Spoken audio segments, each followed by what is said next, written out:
प्रिय भक्तगणों, आज मार्गशीर्ष मास शुक्ल पक्ष की विनायक चतुर्थी का व्रत है। भगवान श्री गणेश को विघ्नहर्ता अर्थात दुखों को हरने वाले भगवान के रूप में जाना जाता है। जो कोई मनुष्य प्रत्येक मास में पड़ने वाले विनायक चतुर्थी व्रत को करता है तो उसके घर में कभी भी किसी प्रकार की अनहोनी दुखद घटनाएं नहीं घटती। अथवा जो मनुष्य विनायक चतुर्थी का व्रत नहीं करते उन्हें भी आज के दिन दुर्वा में हल्दी लगाकर श्री गणेश भगवान को अर्पित करके उनकी पूजा एवं कथा का श्रवण जरूर करना चाहिए, जिससे भक्तों को न केवल सुख संपत्ति प्राप्त होती है बल्कि कष्ट ग्रह बाधा दूर होकर संतान प्राप्ति का योग बनता है। अब आइए श्रवण करते हैं यह मंगलकारी व्रत कथा। श्री गणेश भगवान जी की कृपा से आपकी समस्त मनोकामनाएं पूर्ण हो। प्राचीन समय की बात है, तुंगभद्रा नदी के किनारे एक ब्राह्मण निवास किया करता था। वह भगवान श्री गणेश का परम भक्त था।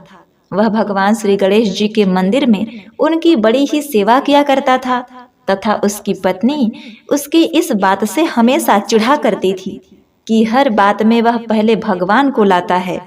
भोजन हो, वस्त्र हो या हर चीज पहले भगवान को ही समर्पित करता। एक दिन विनायक चतुर्थी का व्रत था। घर में लड्डू बने हुए थे। ब्राह्मण ने लड्डू लिए और भोग लगाने चल दिया। पत्नी इससे अत्यंत ही नाराज हुई। कहने लगी, कोई पत्थर की मूर्ति जिंदा होकर तो खाएगी नहीं, जो हर चीज लेकर मंदिर की तरफ दौड़ पड़ते हो। अब की बार बिना खिलाए न लौटना, देखती हूँ कैसे तुम्हारे गणेश जी खाते हैं। प्रिय भक्तों, बस ब्राह्मण ने भी पत्नी के ताने सुनकर ठान लिया कि बिना भगवान को खिलाए आज मंदिर से लौटेगा नहीं। मंदिर में जाकर धूनी लगा ली। भगवान के सामने लड्डू रखकर विनती करने लगा।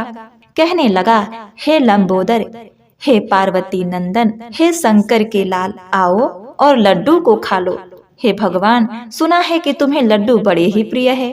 हे लंबोदर गणेश जी, आइए लड्डू को खाइए। अब एक घड़ी बीती, आधा घड़ी बीती, न तो भगवान आए न ब्राह्मण वहां से हटा। अब देखिए, आसपास देखने वालों की भीड़ लग गई। सभी कौतूहलवश उसे देखने लगे कि आखिर यहाँ क्या हो रहा है। मक्खियां उस लड्डू पर भिनभिनाने लगी। ब्राह्मण उन्हें उड़ाता रहा। मीठी की गंध से चींटी भी लाइन लगाकर वहां चली आई। ब्राह्मण ने उन्हें भी दूर हटा दिया। फिर मंदिर के पास खड़े होकर आवारा कुत्ते भी ललचाकर उस लड्डू को देखने लगे। ब्राह्मण ने उनको भी वहां से खदेड़ दिया। लड्डू पड़े देख मंदिर के पास बैठे भिखारी भी आए।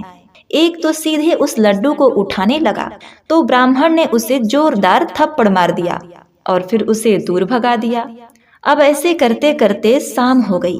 भगवान श्री गणेश जी वहां नहीं आए, न ही ब्राह्मण वहां से उठा। शाम से रात हो गई।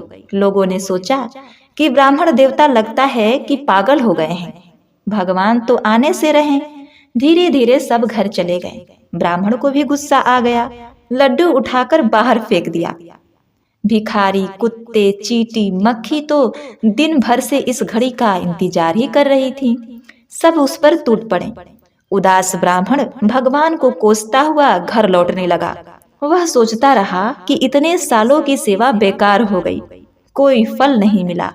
घर आने के बाद उस ब्राह्मण की पत्नी ने उसे खूब उलाहने दिए, खूब ताने सुनाई।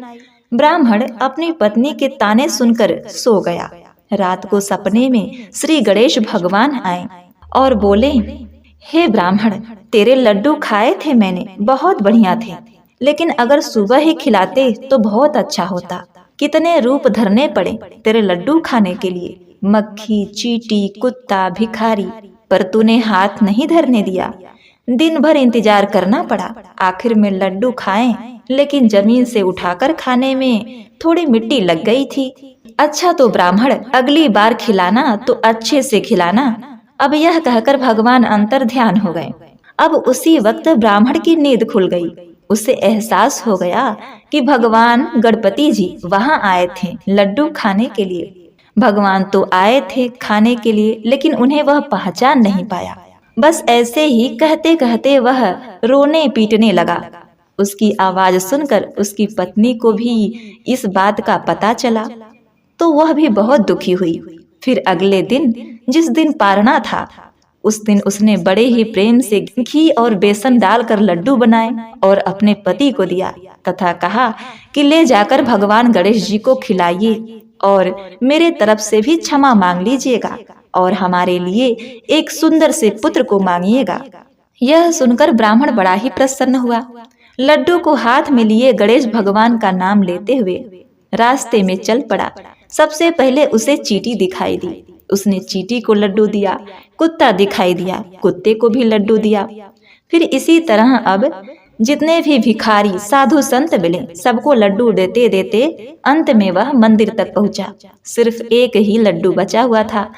उसने मंदिर में भगवान गणेश जी को अर्पित करते हुए कहा, हे लंबोदर, हे पार्वती नंदन, हे शंकर के पुत्र, आइए लड्डू को ग्रहण कीजिए। लंबोदर भगवान मूर्ति में से ही बोले, हे ब्राह्मण, तेरी श्रद्धा भक्ति से मैं अत्यंत ही प्रसन्न हूँ, मांग तुझे क्या चाहिए। ब्राह्मण ने कहा, हे लंबोदर, हे गणपति जी, आप तो बड़े ही विघ्नहर्ता और बड़े ही सुखकारक हैं। हे भगवान, आप मुझे एक पुत्र रत्न प्रदान कीजिए। यदि मेरे पास पुत्र होगा तो मेरी पत्नी भी मुझसे लड़ाई नहीं करेगी, पुत्र में उलझी रहेगी और मैं भी अपने पुत्र का मुख देखकर हर्षित होता रहूंगा। हे गणेश जी, आप इतना उपकार कीजिए तथा मेरे पुत्र को बल बुद्धि विद्या प्रदान कीजिएगा। वह अपने जीवन में लंबी आयु को जिए तथा तरक्की करे। इतना सब कुछ ब्राह्मण ने एक ही श्वास में मांग लिया। भगवान गणेश जी मुस्कुराए और बोले, हे ब्राह्मण, जा, तेरे को पुत्र होगा और वह तेरे नाम को रोशन करेगा, उसका भविष्य उज्जवल होगा।